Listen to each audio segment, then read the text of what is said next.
Okay, so welcome everybody, but especially to over 100 year 12s and year 13 chemistry students. My name is Richard Tuckett, as you've heard, and tonight's talk is about the science of climate change and what we should do. It is no exaggeration to say that, in my opinion, this is the most important issue facing planet Earth today, and is orders of magnitude more significant than the current COVID pandemic. But please do not be alarmed. I hope you find these talks both entertaining but also realistic. I hope everyone is comfortable, well fed, and has a drink to hand. Non-alcoholic, of course. We will have a short 3-minute pause halfway through for a comfort break and to replenish glasses. I hope the whole talk will be under an hour, and I have a clock in front of me to guide me. I will try to answer questions at the end, but try is the operative word. You will all be Zoom expert by now, so please write questions as they strike you via the chat facility. The hosts will process these questions, and one of them, I don't know who, will put them to me, I hope very politely, at the end of the talk. This is the first webinar I've ever given, and I certainly miss having 150 faces in front of me. All I have is a screen. But I assure you, I've given talks on this subject many times over the last 10 years, including 5 every other year to the West Midlands Chemistry Teachers Centre. And I will do my best in this new format. So, Mark, does my voice sound okay to you? It does, loud and clear, Richard. It's Good. holding up very well. Fine, thank you. So, off we go. The points the first part of this talk is going to be science, and then we'll have a quick break, and then we'll talk about what we should do. And I deliberately tried to make this understandable by 16 to 18-year-olds, obviously. And the points I want to talk about are those two. Is the correlation between CO2 concentrations and the temperature of our planet absolutely scientifically proven? ? And if it is, what actions are possible, both individually, nationally, and also internationally? And that's going to be the second part of the talk. I have written about this several times. The first article here, Encyclopedia Analytical Science, that came out last year. That's pretty straight science. Then the book that Mark was mentioning is going to appear as a 3rd edition in early months next year.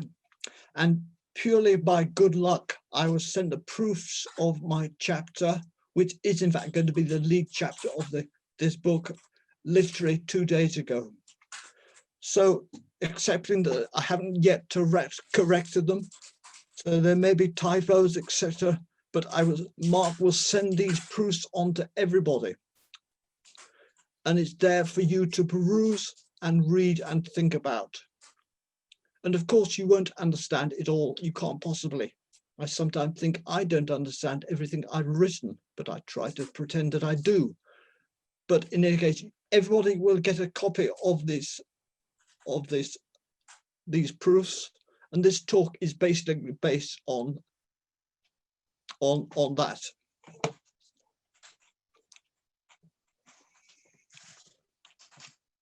Now, something's happened, Mark. What's happened here? There's a red squiggle come across. Yeah, look, oh, there you go. It looks like you're drawing on the screen, Richard. I've done nothing. I've done nothing. Oh, well, we'll have to live with it. Okay. So I last gave this talk 2 years ago, and I would I do keep copies of these talks, and I just will listen to it, what I said 2 years ago, and things have definitely changed in the last 24 months.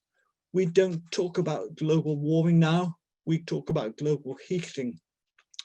We don't talk about climate change, we now talk about a climate emergency. And emergency is a pretty strong word. And I assure you, although the Birmingham City Council have set a target of trying to get to net zero carbon just in the next within 10 years, that is a hell of a target. I don't know whether it's going to be achieved. There is an argument about what that word net actually means. So there's semantics and definitions there, but that's detail. This is the best one. I think that a climate skeptic has become a climate science denier. And I approve of all of those word changes because it makes the whole thing much more topical. And a lot of things have gone on which we should celebrate. Mercifully, the science deniers have disappeared from our media in this country. All they've been replaced by is Greta Thunberg and Extinction Rebellion. And there's a very nice picture from the web of Greta Thunberg. They have different ways of registering their protest about what's going on in the world, and I'm not going to get into that. But these are the people that are in the ascendancy. It is not the science deniers. Alas, that is not yet true in North America, and the current president of the United States, whose name is here, but we live in hope that there will be a change tomorrow. I'm not allowed to say more than that, otherwise I bring politics into a science talk, and that's not allowed.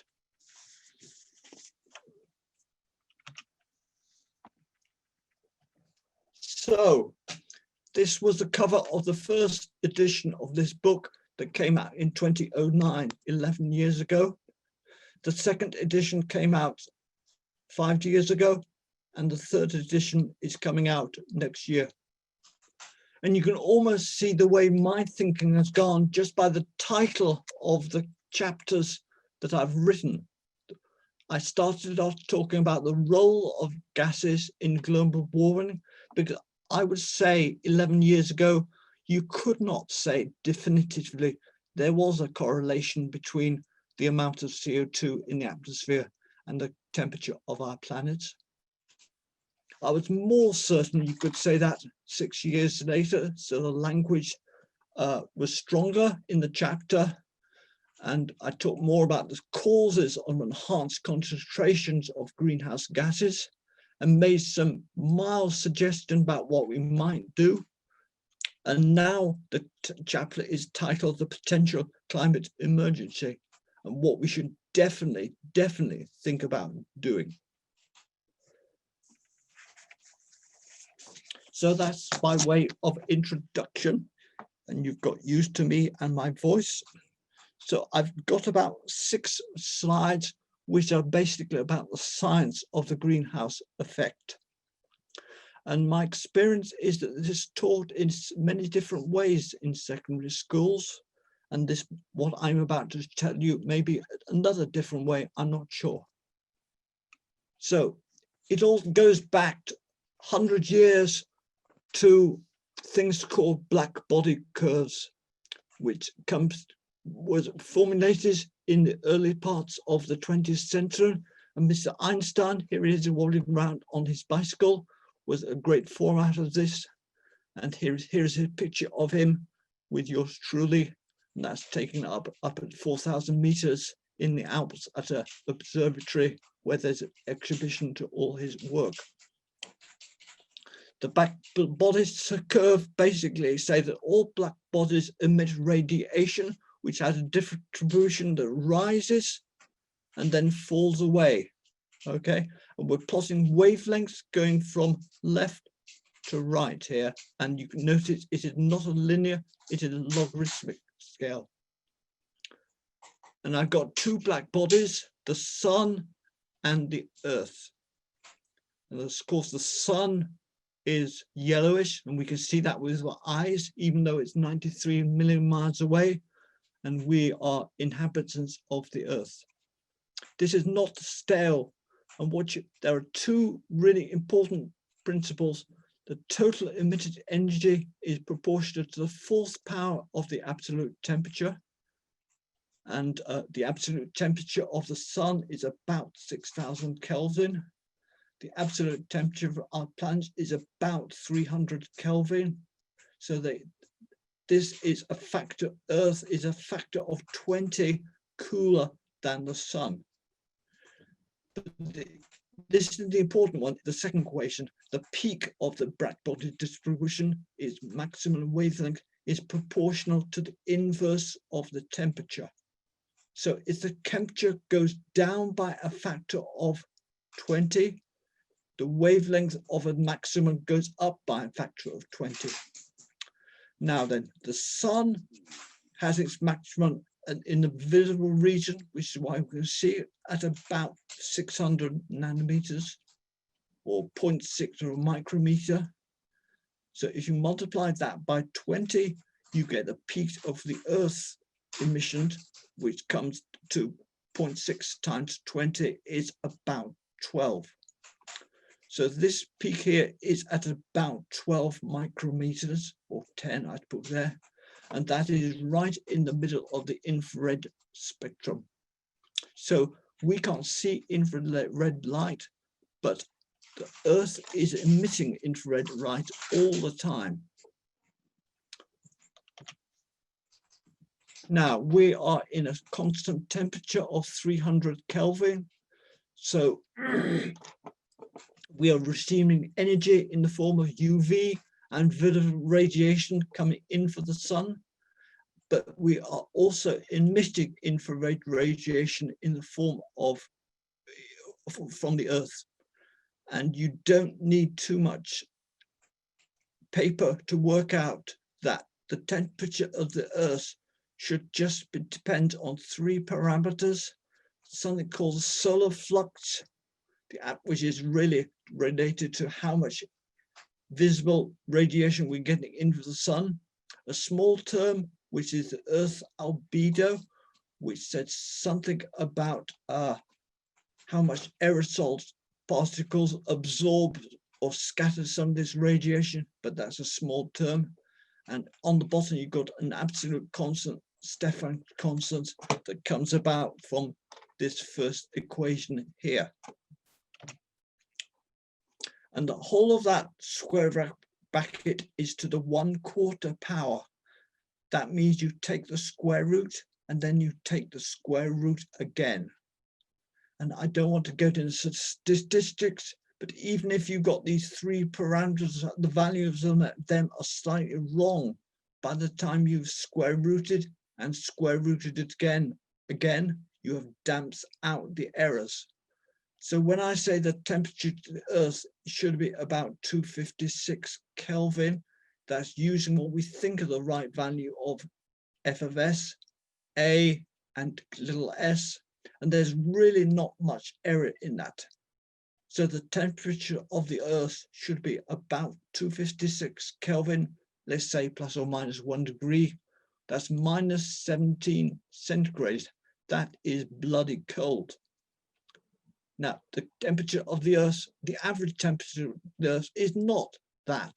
It's about 290 Kelvin, which is plus 17 centigrades.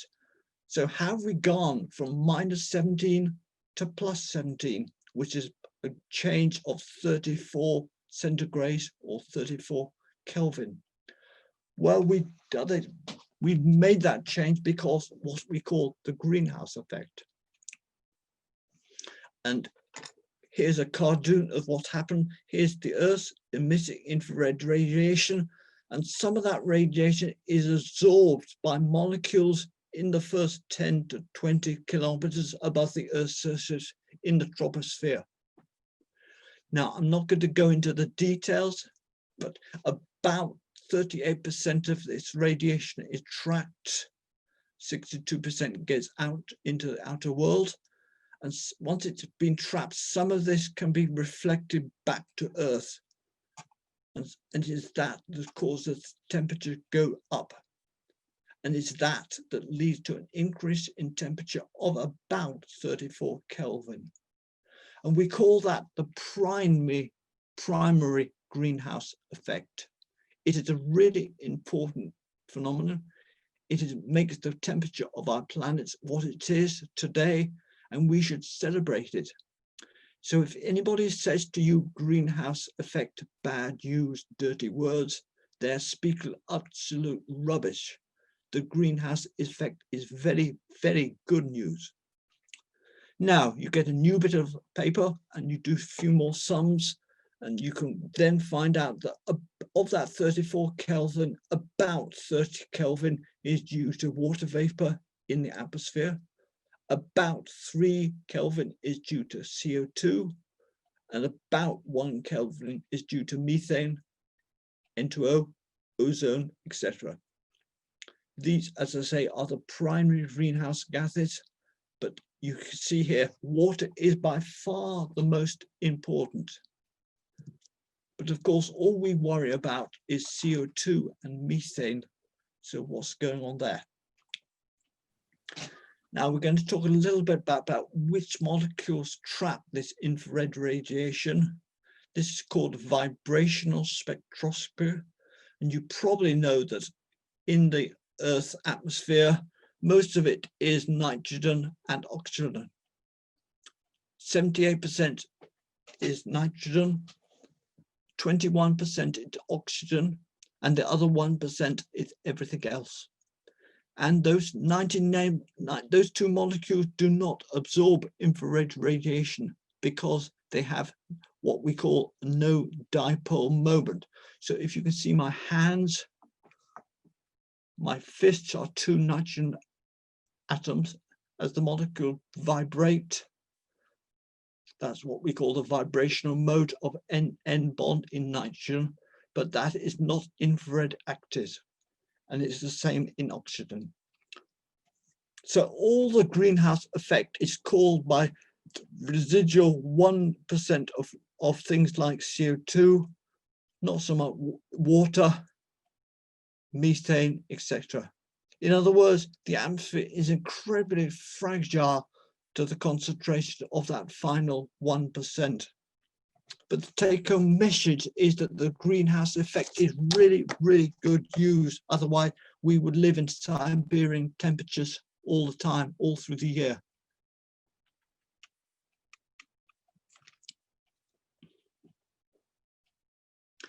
And in fact, the evidence for this trapping goes back a long, long time. In scientific terms, I think the first data was published in the late 1970s, over 40 years ago, and it first was formulated in a standard textbook just 2 years later by Richard Wayne. Now, it's slightly unfortunate, this is a diagram I've pinned from that book. The wavelength is going the other way now. Sorry, I'm trying to move the mouse around. Try to see. Okay, wavelength is now low on the right and high on the left. So we're increasing wavelength is going to right to left. And the dotted line there are what you see are the black body curves for black bodies of radiation 200 Kelvin, 220, 240, 260, 280. And the satellite going outside the Earth's atmosphere with instrumentation sees the radiation coming out of the Earth. So you expect it to follow these dotted lines at about 290 to 300 Kelvin. And up to a point it does, it rises, goes through a peak, and then start to drop when the peak is somewhere around 12 microns. But you see there these big dips, big absorptions. The absorption at 15 microns is where CO2 absorbs. The absorption at 9.5 microns is where ozone absorbs. And everything below 8 microns is where water vapor absorbs. Now, as I say, these are what I call the primary greenhouse gases. They're very important. But it's not what we're worried about. What we are worried about is what I call the secondary greenhouse gases, which could be primary greenhouse gases if their concentration has been increasing for the last few hundred years. And as I'm sure you will all know, there has been increasing concentrations of CO2 and methane since the Industrial Revolution of the started about since 1750. And then there are also new pollutants that absorb infrared strongly in this range of about 6 to 25 micrometers, where the primary gases do not absorb. And into that come things like chlorofluorocarbons, hydrofluorocarbons, perfluorocarbons. These are molecules that didn't exist 250 years ago. So you could say the secondary greenhouse effect is a minor perturbation on what has been there for hundreds, thousands of years, and that is true. But you don't need to get much of a change in concentration of some of these gases, and you cause a lot of problems. So it's the increase in these greenhouse concentrations that cause all the problems. And this is what I call the secondary, or that should be greenhouse effect. And there's lots of numbers in here. Nitrogen, oxygen, water, and then all the trace gases like CO2, methane, N2O, ozone, and all these fluorinated molecules like chlorofluorocarbons. And this is their mole fraction. And you see nitrogen and oxygen make up 99%. Water is a small amount, and everything else is that final 1%. And these are concentrations at the start of the Industrial Revolution and where we are now. And we always talk about CO2, where the concentration has gone up a lot from 278 parts per million to 407 ppm. That is a 46% increase. But in my opinion, just as serious is the methane numbers, which has gone up from 0.7 to currently 1.86. So if you think percentage are numbers are important, that is a 158% increase. And I don't want to get too technical, but one molecule of methane causes 30 times as much problem for the future as one molecule of CO2. And in my opinion, methane is going to be just as much a problem in the future as CO2 is going to be. And then working down N2O, ozone, again, their concentration has gone up. And all these CFCs, XFCs, if you believe these numbers, the percentage increase is infinity because they started at 0 250 years ago. And all these numbers are absolute gospel truth, accurate. This came out, for those that want to know, in this journal here, it was published only 4 months ago. Okay, let's talk a bit about CO2. And this is the atmospheric concentration of CO2 at an observatory high up in the mountain in Hawaii. Okay, we just got the last 60 years going from just before 1960 up to 2020, which is almost exactly my lifespan. So I was born somewhere down here and we're now up there. And this increase is absolutely relentless. Let me say a little bit about why you get the oscillations in every measurement. The oscillations come every 6 months according to whether it's summer or winter. And that's basically to do with photosynthetic activity of a vegetation which consumes CO2. And the oscillation do reduce where the data are recorded in regions with a small amount of vegetation, like in the Arctic or the Antarctic, where there are indeed observatories. But there's the increase in CO2. Nobody, not even Mr. Trump, can deny that. But does this raise it to the Earth's temperature? Or put another way, does the red correlate with the blue or vice versa? So what does correlation mean? Does red cause blue or does blue cause red? And notice I haven't labeled any axes there. This could be anything, any data of two sets of data sets, red and blue. Now, I'm sure some of you will know that in fact, red and blue are CO2 concentrations and what we think are the global temperatures. And this, the x-axis is 140 years from about 1880 up to about 2020 at the moment. The CO2 concentrations are hardly any noise there, absolutely rigid. More uncertainty, of course, in the global temperatures. It depends what the weather was like, where you make these measurements. Huge amount more uncertainty.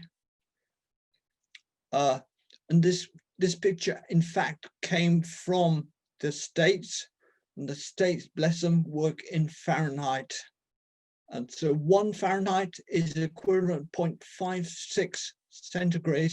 So you can see that we've gone from about minus 0.7 to about plus 0.9 or 1. So we've already risen 1.9 Fahrenheit or about 1.1 centigrade since the start of the Industrial Revolution. And the current figures are that if we reach 3 degrees, the runaway greenhouse effect will probably happen, and then it becomes incredibly serious. Now, let me say a little bit about what I understand the runaway greenhouse effect is. If the temperature goes up, then you all know there is more water vapor in the atmosphere. If there's more water vapor in the atmosphere, the primary greenhouse effect will mean that temperature go up, which means that there are more water in the atmosphere, which means the temperature goes up, and it just cycles on and on and on. And that's what my understanding of what the runaway greenhouse effect is. In other words, the point of no return. And that is the basis of the Paris Agreement of 2015, where all countries are working to try to limit the rise to 1.5 degrees. Initially in Paris, it was 2 degrees with a sort of aspiration that they might get lower than 2. Another world conference in, I think it was Taiwan, 2 years later in 2017, said 2 is not good enough, we've got to get to 1.5. And that is the figure that all countries are working to. And we've already got the 1.1 degree there, okay? And I say nearly all countries, we all know who is the biggest culprit of the lot, the other side of the Atlantic. Even China now is going to be working towards this figure if they possibly can. So I've talked about molecules absorbing infrared radiation. Those of you that do any math will understand this equation here. It's a differential equation that says the change in something called mu, which I call the dipole moment of the molecule.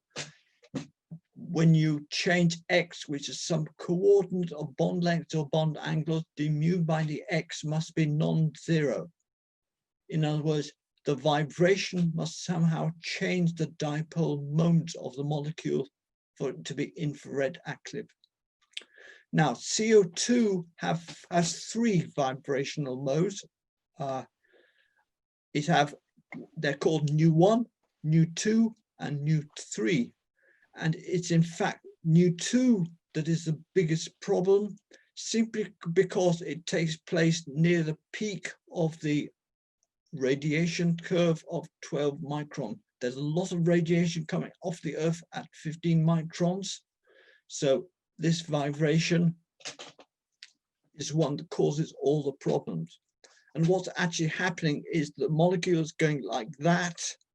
It's doing that about 10 to 13 times a second, or each vibration is about 50 femtoseconds.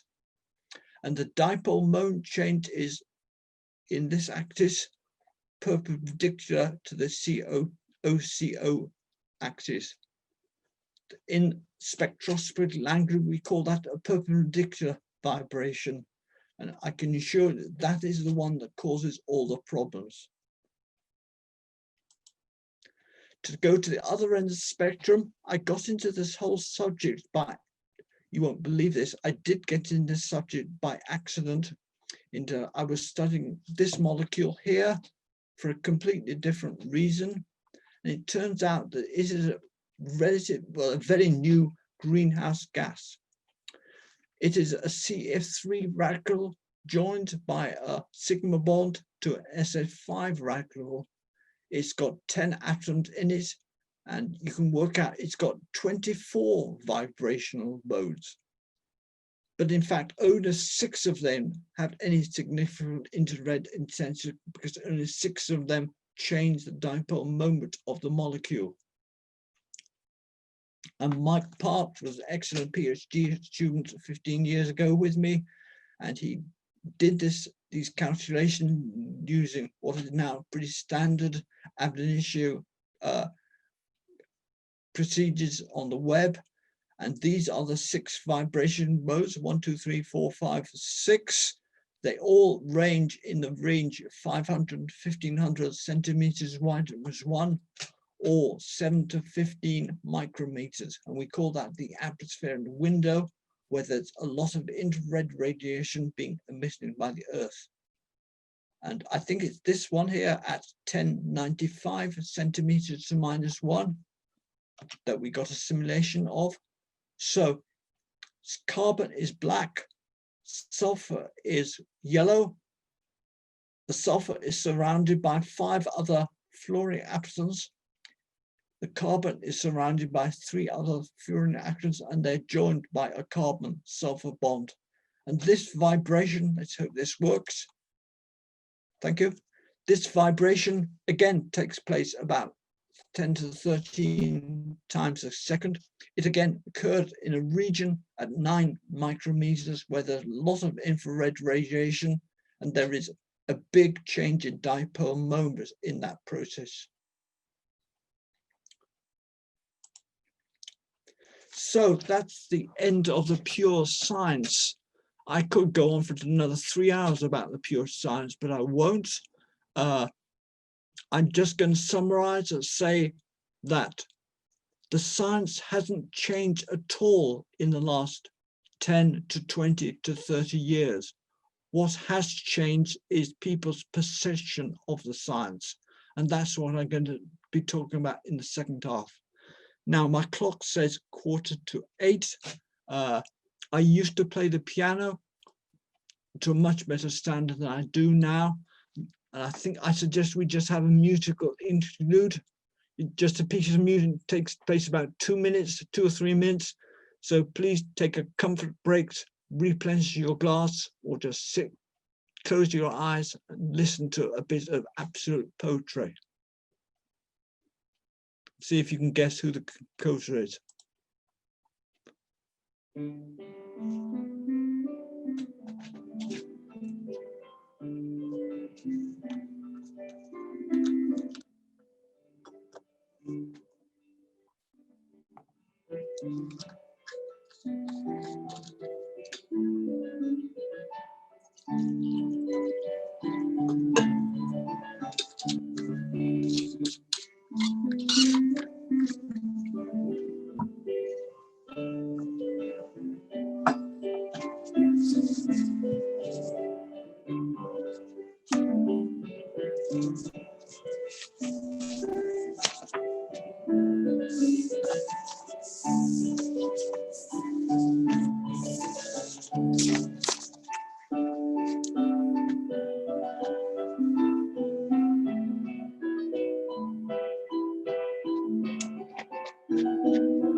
Actually, when you screen share again, Richard, at the top of your screen, you'll find an option called More. And if you disable attendee annotation, that will stop annotations occurring on the screen. Disable participant annotations. Yeah, disable attendee annotation. Yeah. Okay. The top of your screen menu. Yeah.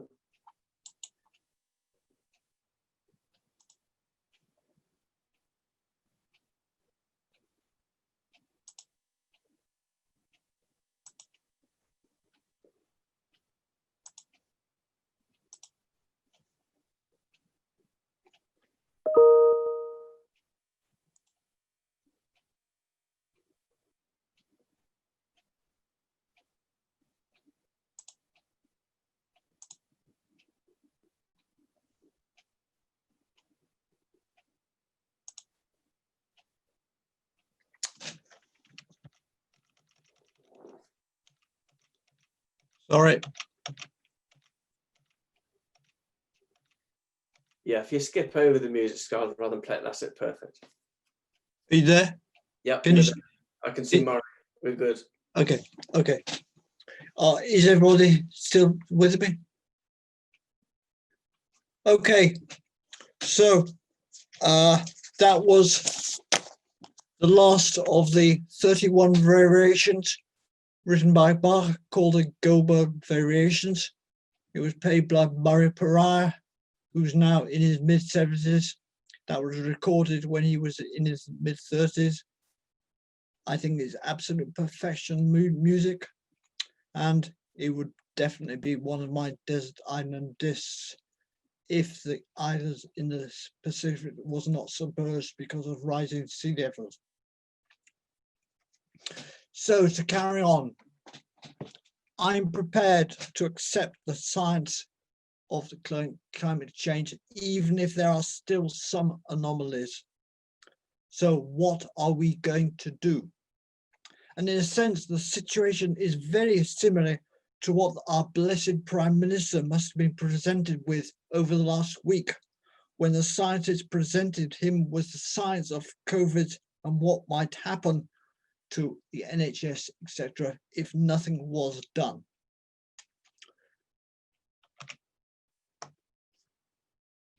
Is that okay, Mark? Okay, so what are the consequences if we don't do something? In other words, what might happen if the world temperature does go up by about 1.5 degrees by 2050 or 2100? And as I say, if we get to 3 degrees, that's really serious. Well, with some of this, we've seen already. We've seen the melting poles at both the Arctic and at the Antarctic. We're seeing rising sea levels. We might not see it on a year-by-year basis, but it's definitely there. And it may lead to tidal surges and some large cities submerge. And this is absolutely true. I was in China 12 months ago, and they gave 3 talks at a place called Hefei University, a big university. And I did say Shanghai might go under. And they were absolutely gobsmacked and shocked, because Shanghai was about 300 miles from where I was. That and Peking or Beijing are the 2 global centers of China. And the thought that one of those might be submerged by rising sea levels, they've just never thought of this. We are clearly already seeing more freak weather conditions, floods and heat waves, both in this country and they're being reported in other countries. And from an ecological point of view, some animal and some wildlife may disappear, which would be very, very sad. And what is in my opinion, is currently happening now that is not helping?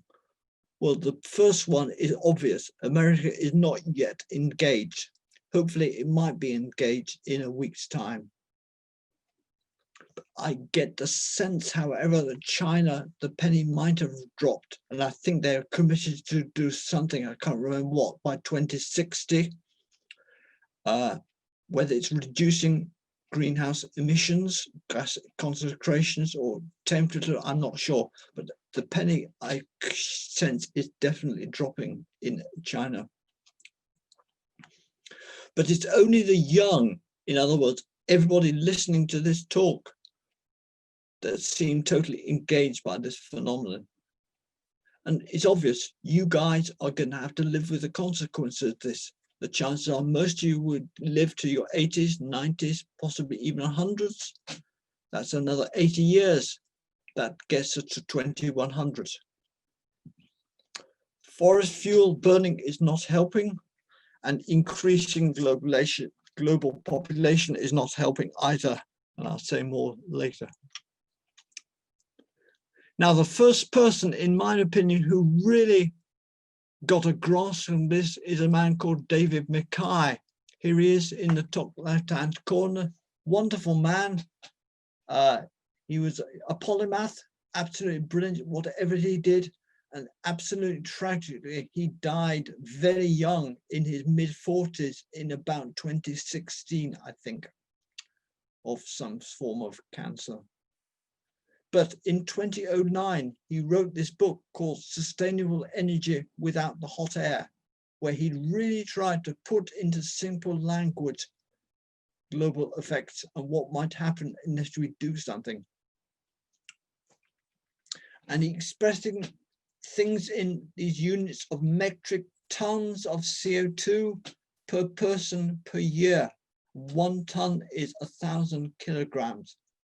And these are amounts of CO2 we can emit if the increase in the Earth's temperature is going to be limited to 1.5 degrees in the next 80 years. Now, there are a lot of numbers here. There's a lot of rounding error, but I'm just going to talk you through these rather carefully. Planet Earth, our population is about 7.6 billion. In 1990, 30 years ago, the average amount that each individual CO2 emits was 4.3 tons per person per year. That's gone up to 4.8. And we got to get that down to under 1 in 80 years if we're going to limit the temperature to 1.5 degrees. So that's just an average figure over the whole of the population. Now, half the population is in China, India, or combined countries of Africa. And those are the stats. And those three numbers add up to about 4 billion, which is roughly half the world's population. China has gone from below the average, 2 tons per person per year, to well above the average, as China is trying to catch up and become a first world economy. India is also trying to catch up. The rise is not so steep. They're still below the average. Africa has hardly changed at all. We live in Europe. The population of the Europe, we're still in the EU, by the way, is 510 million, or 0.51 of a billion. So overall, the average in Europe has gone down from 9 tons to 7 tons, which is not, it's down, but we're still way above the average. In the UK, we're about 1/7 of the population of Europe. We've come down from 10 tons to 6 tons. So we're getting there. America, of course, is way out in front. It's gone from 20 tons. It is coming down, but not much. And Russia is also coming down, but not as much as you might think. Now then, this is a diagram I'm very proud of, because I made this diagram myself. I took all the data. It took me about 2 weeks to get all the raw data and produce this diagram. And it basically tried to say what's happening to these global averages of CO2 from 1960 to 2018, so 60 years. And the black line down the bottom is that global average from 4.3 going up to 4.8. And I've taken 7 different countries America is top of the list. It's gone up to about maximum of 22 tons, and it's now down to about 16 or 17. Russia has come down from its peak up there, is now at about 12 tons. Germany is an interesting one because Germany has also coming down, but it's still at 9. It's still way above the global average that we're trying to get to. And everyone thinks of Germany as a very green country. You know, the green movement is very strong in Germany, and yet the stats are very clear. They produce all their energy now from coal, not from nuclear, because they got out of nuclear in 2011 after the Japanese disaster. And if you like, they're paying the price. I'm sure Mrs. Merkel realizes that because she's a scientist, but she doesn't say that very often. Here's Britain, good old UK is coming down here. France is also quite well, doing quite well. And if I had to put any reason for that, why France and UK are doing quite so well, I think the UK is doing well because we now get a lot of our energy from offshore wind farms. France is doing quite well because it gets a lot of its energy from nuclear establishment. I'm not saying that as good news for nuclear or bad news, whatever, it's just a fact. You can see China's got this big slope going up and India is down here. So that diagram is in this paper that you get the proof of. That's the one I'm most proud of because it's my work. It's not nicked from anybody. If you don't think about people, but just think of countries as a whole, this is a picture I did nick off the web, is here. The side of the sphere is obviously the amount of CO2 they produce. And what you see, China and America are the biggest, about the same. But of course, the population of China is about 3 to 4 times that of America. So that's why the per person per year amount in America is 4 times what it is in China. And I'm never quite sure whether it's this diagram you should look at where you look at total country, or it's that diagram you should look at, which is per person per year. There are pros and cons of both. But we now know how much CO2 is being emitted.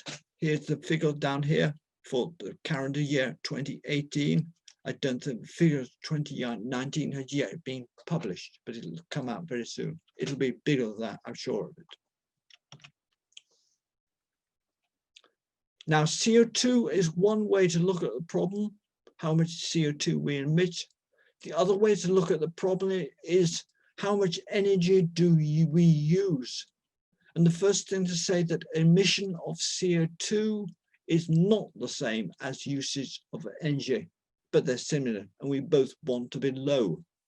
And going back to Mackay in 2009, when he wrote this wonderful book, he now talks about using different units of kilowatt hours energy usage per person per day. And in 2009, the figure he was quoting was that the average person averaged over 60 or 70 million, was 125 of these units. There was an act of parliament in 2008 to reduce this. It was modified in the last weeks of Theresa May's premiership and say we now must reduce this to about 10 within the next 80 years. Now, these are very, very broad brush figures, but what Mackay was saying 11 years ago is what we as individuals can do. And these are very much approximate savings with huge errors in the numbers. But he reckoned if we turned down thermostats in houses and wear more clothes, we might save about 20 kilowatt hours in 125.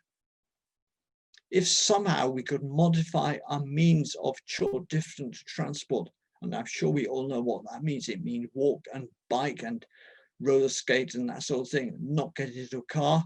That might, again, make about 20 units of kilowatt hours per day. If we got out of meat and became totally vegetarian, that might save 10. Then doing the things that everybody got very hot on, not upset, very interested in doing a few years ago, changing all the light to LEDs and keeping old gadgets and not replacing your PC every year. The figures, according to Mackay, are small. Might make you feel good, but it doesn't do much good. But here's the big one: stop flying. And in 2009, he reckoned that might make about a quarter of the difference. And so you either put your thumbs up and you say, of course we could do that, or you cry. Can we really stop flying? I don't think we can. But we can modify what we do, certainly. And what, as individuals, we have less control over is avoid packaging, plastic, and buying what I call clutter, or what he called clutter. So these are big, big savings. And I'm sure these numbers, well, I know they're all out of date. And if the poor man had lived, I'm sure he would have produced a second version of this book, and all these numbers would be modified. But as I said, this is another way of looking at a problem. Don't worry about how much CO2 we're emitting. Think about how much energy we're using. So what are we going to do? That's the title of my talk. The first thing to realize is nobody can cop out. This is everybody's problems. And in broad brush figures, we have 1% of the world population, but we contribute 2% of global emissions. It's not surprising, we're a first world developed country. So your country needs you. And you can do all sorts of things like I do. I go on charity bike rides. This was about 5 years ago when I'd just done my first 100-mile charity ride. I got around, I think, in about 7 or 8 hours. I'm very pleased about that. But that's not really going to make much difference. I mean, it feels good, but that's about all. But I do think we should concentrate more on the demand side rather than the supply of energy or carbon. And that can be painful because it's then saying what as individuals people should think about doing. But even in 2018, I think there are reasons for cautious optimism. This is purely my own view. There are some people that who are just morose depressors who just are guilty about the past. The past is gone. We are where we are. We are not going to get anywhere by just morosing about what has happened in the last 300 years. I think that realization is starting to get through.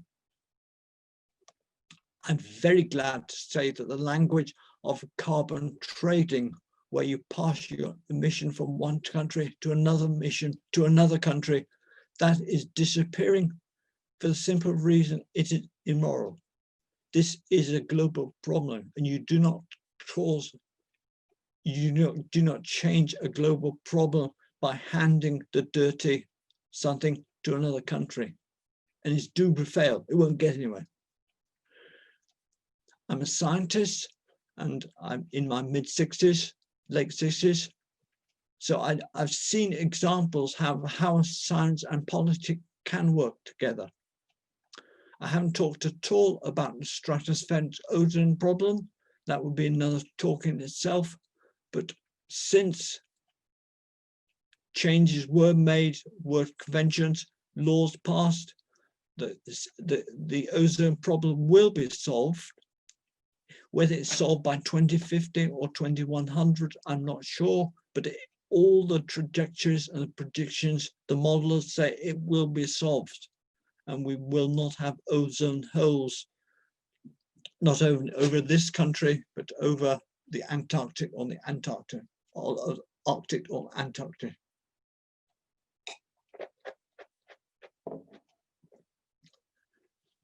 And more recently, I think the air pollution problem is now being addressed by many countries in the world, our country included. Fourthly, the cost of green energy, especially solar and wind, is falling very fast in this country.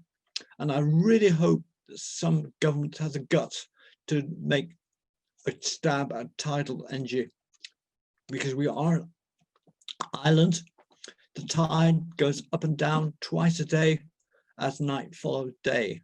We never know when the sun's going to shine or when the wind's going to blow. But tide is going to happen every day, every year, every day for 80 years.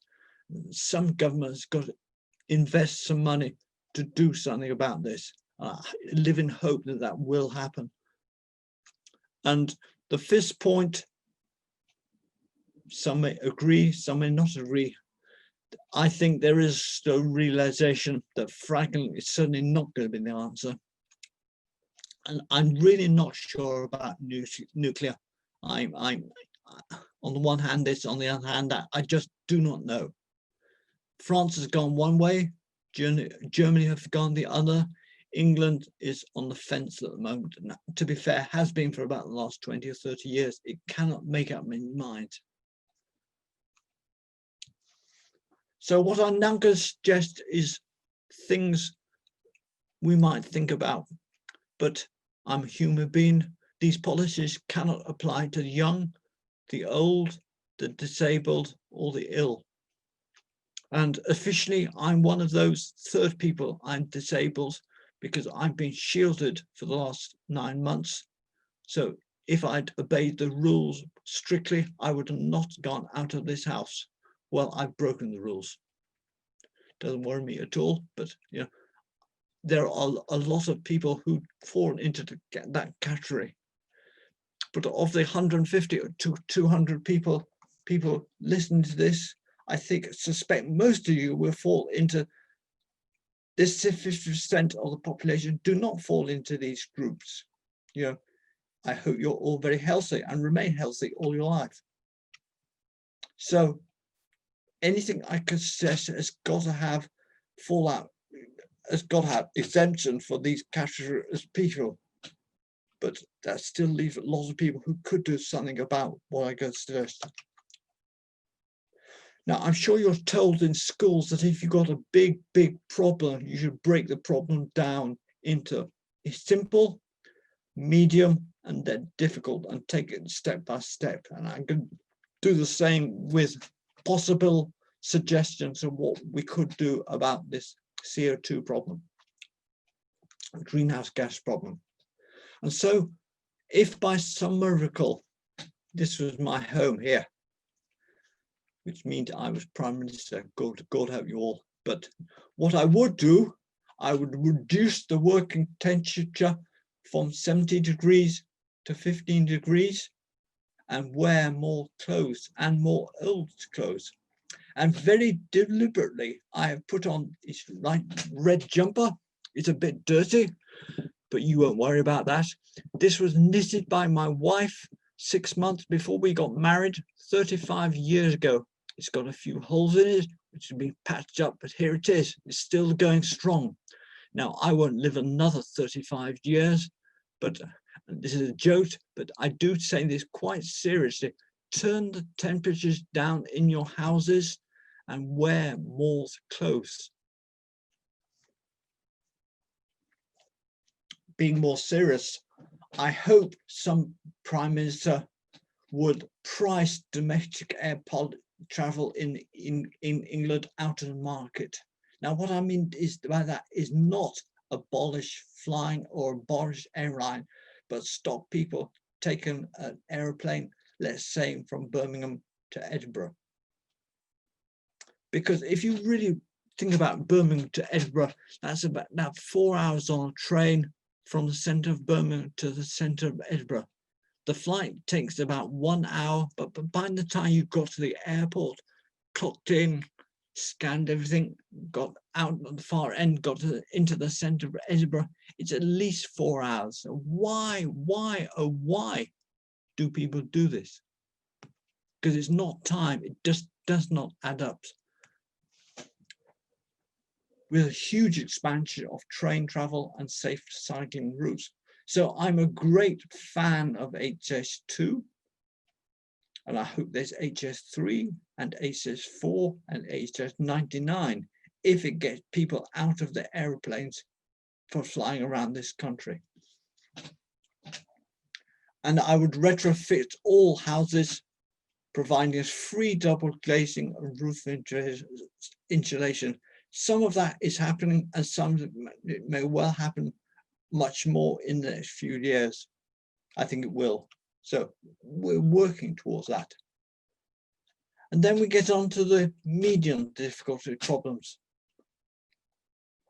So I just put two possibilities: carbon tax via credit cards. The principle here that if you pollute, you should pay. Pollution could mean using more energy in your house. It could mean driving 10,000 miles rather than 5,000 miles. It could mean flying from Birmingham to Edinburgh, but you must pay. And my sense is that Canada wanted to go down this route, but they bottled out. But I'm sure many countries want to do this, but nobody wants to be the first. But if one country take the lead, I think others would follow. Perhaps it will be New Zealand. They have a new young prime minister. It's just the sort of thing she might do, I think. So I feel very strongly about that carbon tax in some shape or form. Food policy, I don't want to talk much about, but just think about what we eat and where it comes from, and you scratch your head and say, this is crazy. Why do we transport meat, margarine, fruit, vegetable all over the place so that we can get what we want on our plate? It's because we want to be able to eat what we want every day of the year as if there's no tomorrow. This comes at a price. And then what would be really difficult to implement in the UK? Well, we're not China, and we haven't yet got a population policy, but should we perhaps have? Could we possibly limit access to the welfare state for large families? I can see somebody straight away saying, define large, Richard Tuckett.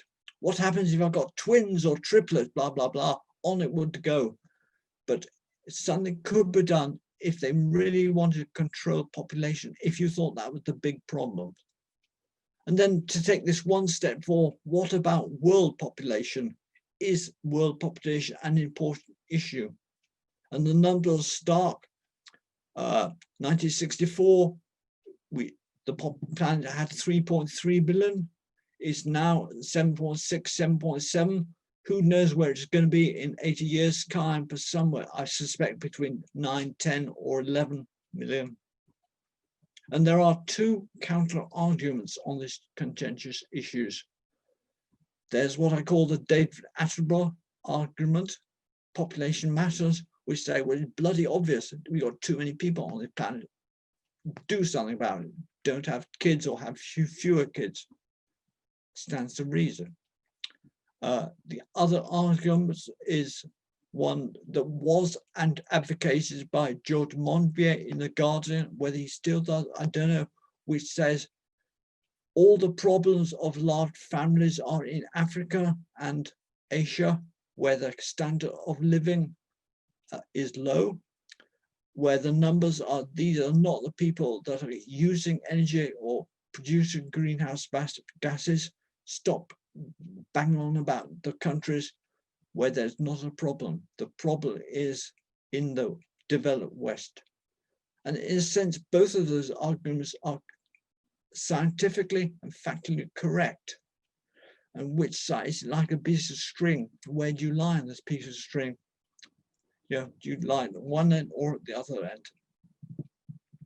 If you think it's an important matter, could the UN lead on this matter? I don't know. All I can do is just throw out ideas. And this is my last slide.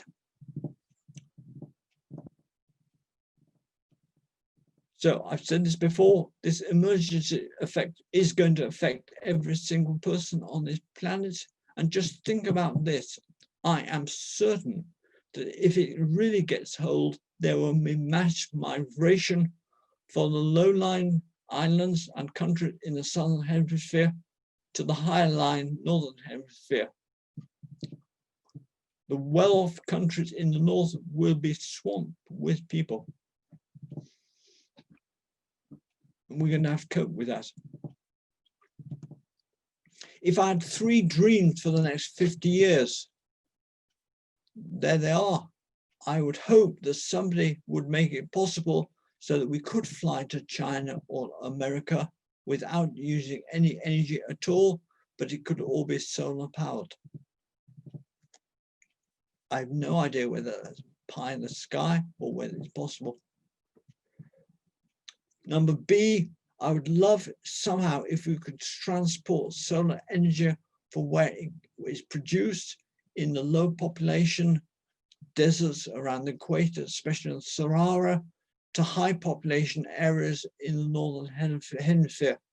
That would be fantastic. And I think there is quite a good chance that technology will happen in the next 50 years.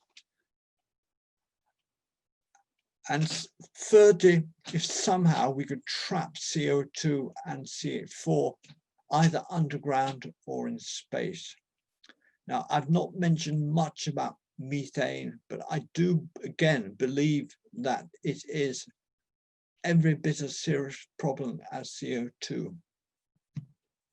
And so issue to everybody in the UK should think about, especially the people listening to this webinar, please think about flying less. I'm not saying stop flying, because if you want to go to a country that is across a big sea, you have no choice. But do think about flying less for weekend hops to France, Germany, whatever. Drive your cars less when you pass your driving test, and walk and cycle more. Eat less meat and more vegetable and fruit. And I hope none of you got children, but when you do think about this in 10 to 15 to 20 years time, just think about possibly having fewer children than you might have done. Now, I could be put up against the wall and say, Richard, what have you done? Well, on A, I do fly less. I will go to China, not to America. Within Europe, I will only go by train now. I do drive a car less. My wife and I, our kids have left home. We used to average 10,000 miles a year. It's now below 5,000, and that's not just COVID either. I cycle, I'm an avid cyclist. I think I average about 3,000 miles a year. I've become almost totally vegetarian and feel very healthy for doing that. And people should not just think about meat, just think about dairy products, think about milk, margarine, cheese especially. These are high producers of CO2 emissions. I have 3 children. I'm past that stage of my life now, but I think if I'd been in my 30s now, I think I would have thought quite hard about having a 3rd child. Still, every person and every country must adapt in the most appropriate way that they think appropriate. So to conclude, you will all get proofs to the chapter within a few days. There may be some typos, but basically it is as a chapter will be. You should be able to understand the first third and the last third, and the middle section is more sciencing and is likely to be beyond everybody here. Sometimes it's beyond me, even though I wrote it. And finally, I submitted this chapter in February of this year, 1 month before COVID struck the UK. Or what is so interesting in retrospect is that so many of my suggestions for greenhouse gas control are exactly the policies now being asked of everybody for COVID control. For example, work from home if possible, travel less, walk and bike more. I could go on another hour. So let's just hope that the lessons of COVID can be fast-tracked to coping strategies for the climate emergency that will soon be upon us if we do nothing.